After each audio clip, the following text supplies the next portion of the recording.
Assalamualaikum warahmatullahi wabarakatuh. Perkenalkan, nama saya Diki Saputra. Sini saya akan membahas materi tentang daya serap. Pengertian daya serap. Daya serap adalah kemampuan atau kekuatan untuk melakukan sesuatu untuk bertindak dalam menyerap pelajaran.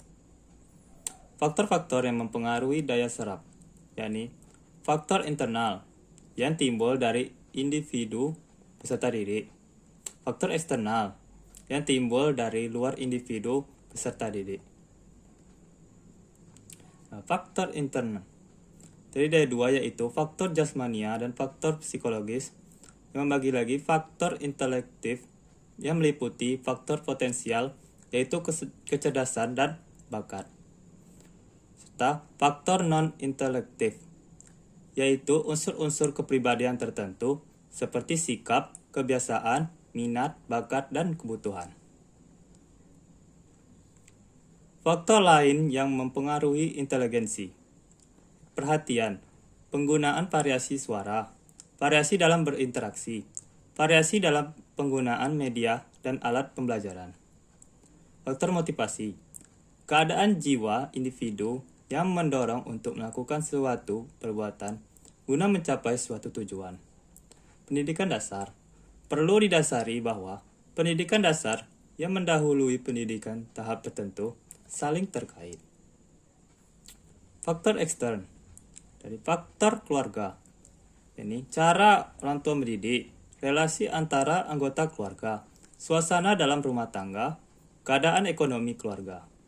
Dari faktor sekolah, dengan metode mengajar, metode belajar, relasi peserta didik dengan peserta didik, sarana dan prasarana, dan situasi lingkungan belajar.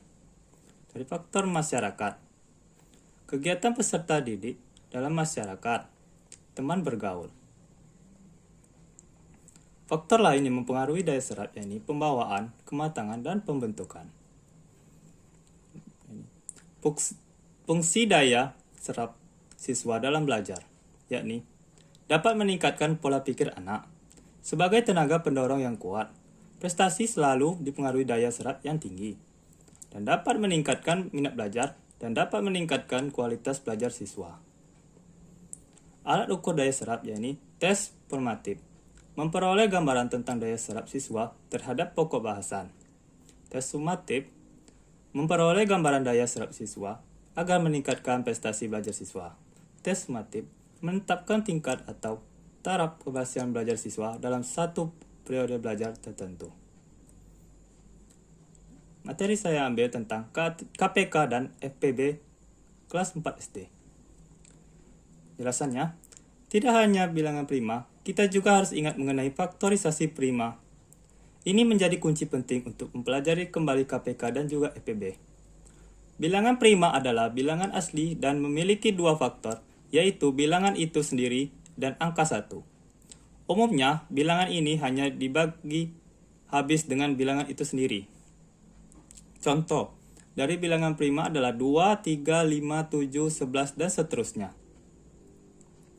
Faktorisasi prima adalah cara penguraian bilangan yang menjadi perkalian dari faktor-faktor prima. Metode dengan menggunakan pohon faktor. Contoh soalnya, pohon faktor dari 60 dan 80. Seperti gambar berikut. Maka, faktorisasi prima dari 60 dan 80 adalah 60 sama dengan 2 pangkat 2 kali 3 kali 5. 80, 2 pangkat 4 kali 5. Maka KPK-nya 2 pangkat 4 kali 3 kali 5 sama dengan 240. FPB-nya 2 pangkat 2 kali 5 sama dengan 20. Jadi kesimpulan dari materi saya adalah, daya serap adalah kemampuan atau kekuatan untuk melakukan sesuatu untuk bertindak dalam menyerap pelajaran. Daya serap memiliki dua faktor serta memiliki fungsi daya serap siswa dalam belajar. Sekian dari saya. Wassalamualaikum warahmatullahi wabarakatuh.